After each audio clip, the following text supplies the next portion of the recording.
Hello everyone, welcome back to Comically World. I just want to farm chapter 2. Let's get started. یہاں ہم دیکھتے ہیں کہ ہماری فیمیل لیڈ زینگی جو ہے بستر پہ لیٹی ہوتی ہے تو اس کو آواز آتی ہے کہ تم اٹھ گئیں. پھر وہ آنکھیں کھول کر دیکھتی ہے تو اس کو دوبارہ آواز آتی ہے کہ آپ کو یہاں میرے کمرے میں اچھی نیند آئی مس زینگ. پھر وہ اس کو بولتا ہے کہ تو آپ میرے لیے کیسے میک اپ کریں گے اس سب کا، یعنی کیا میرے لیے کیا کریں گی، اس طریقے سے اس کو کہہ سکتے ہیں. پھر وہ اٹھ کے بیٹھتی ہے اور دیکھتی ہے کہ وہ بندہ جو ہے بول رہا ہوتا ہے وہ صوفے پہ بیٹھا ہوا آرام سے سگریٹ پی رہا ہوتا ہے. تو وہ بیٹھ کر یہ سوچتی ہے کہ میرے سال پہلے جو ہے ایکسیڈنٹ ہوا تھا تو اس حساب سے تو میں جو ہے ابھی ہاسپٹل میں ہونی چاہیے تھی. پھر وہ ادھر ادھر دیکھتی ہے اور سوچتی ہے کہ لیکن یہ تو کوئی ہوٹل روم لگ رہا ہے. وہ یہ سب کچھ سوچ رہی ہوتی ہے کہ اتنے میں اس کو پیچھے آواز آتی ہے کہ مس زینگ آپ کیا مجھے کوئی ایکسپلینیشن دینا نہیں چاہیں گی.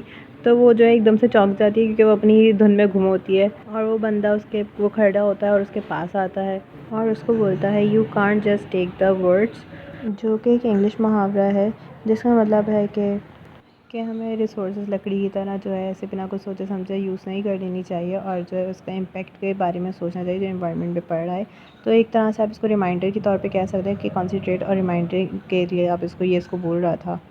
تو اس کی اس بات پہ تھوڑی دیر وہ سوچتی ہے اور پھر بولتی ہے کہ چاہو تو تم مجھ سے شادی کر لو اور چاہو تو تم مجھ سے پیسے لے لو، تم کیا چاہتے ہو. تو پھر وہ اپنی سگریٹ بجھاتا ہے اور بولتا ہے کہ ہش منی، ہاں اگر اس کا مطلب اگر میں جو ہے تمہارے ساتھ تھوڑے دن اور سو جاؤں تو پھر میرے پاس کافی پیسے جمع ہو جائیں گے کیئر فری لائف گزارنے کے لیے، ہے نا. لیکن جو لوگ الٹیریئر موٹیوز کے ساتھ ہیں وہ یہاں پہ آ چکے ہیں ہمارا افیئر ایکسپوز کرنے کے لیے، تو شاید اب تم یہاں سے نہیں جا سکتی.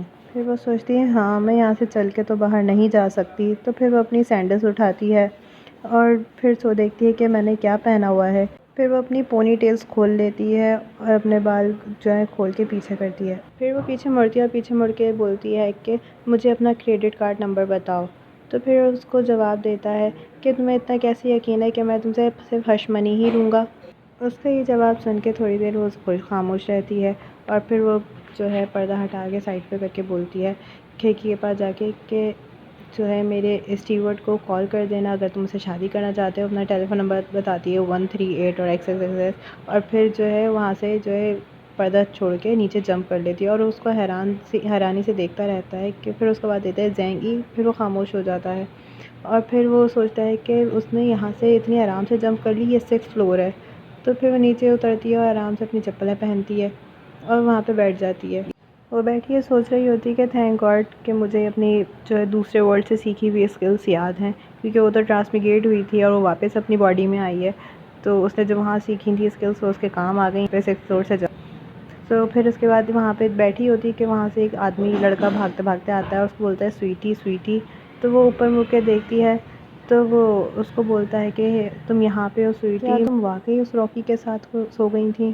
تو وہ اس کو جواب دیتی کہ شاید، مجھے نہیں پتا، لیکن تم کون ہو. تو وہ شاک ہو جاتا ہے وہیں پہ اور فریز ہو جاتا ہے. میں تمہارا ایجنٹ ہوں نین سویٹی، بس کرو میرا مذاق بنانا بند کرو. تو بولتی ہے ایجنٹ، کیا میں کوئی سیلیبریٹی ہوں. وہ کہتا ہے کیا مسئلہ کیا ہے تمہارے ساتھ. اور اس کے بعد وہ وہاں پہ رونے لگ جاتا ہے بو ہو کر کے. پھر وہ بولتا ہے کہ مجھے پتا ہے کہ تمہاری یادداشت چلی گئی تھی کار ایکسیڈنٹ میں، لیکن اب تم دوبارہ سب کچھ کیوں بھول گئی ہو. زینگی جو ہے پھر جانے لگتی ہے روڈ کی طرف. تو نین اس کو بولتا ہے کہ تم جا کہاں رہی ہو. پھر زینگی سوچتی ہے کہ میں ایجنٹ مجھے بتا رہا ہے کہ اس کار ایکسیڈنٹ میں ویسے ہی 1 سال ہو چکا ہے اور لاسٹ ایئر میں جو ہے میں نے اپنی یادداشت کھو دی تھی. پھر میں شوبیز انڈسٹری میں آ گئی اور جو ہے میں نے اپنے بہت سارے دشمن بنا لیے اور اب جو ہے میں بس بیسکلی جو ہے ریئلٹی شو کر رہی ہوں پیسے کمانے کے لیے. ظاہر ہے جب میں یہاں سے گئی تھی تو کسی نے میری باڈی پوزیس کر لی تھی. وہ یہ سب کچھ سوچ رہی ہوتی ہے.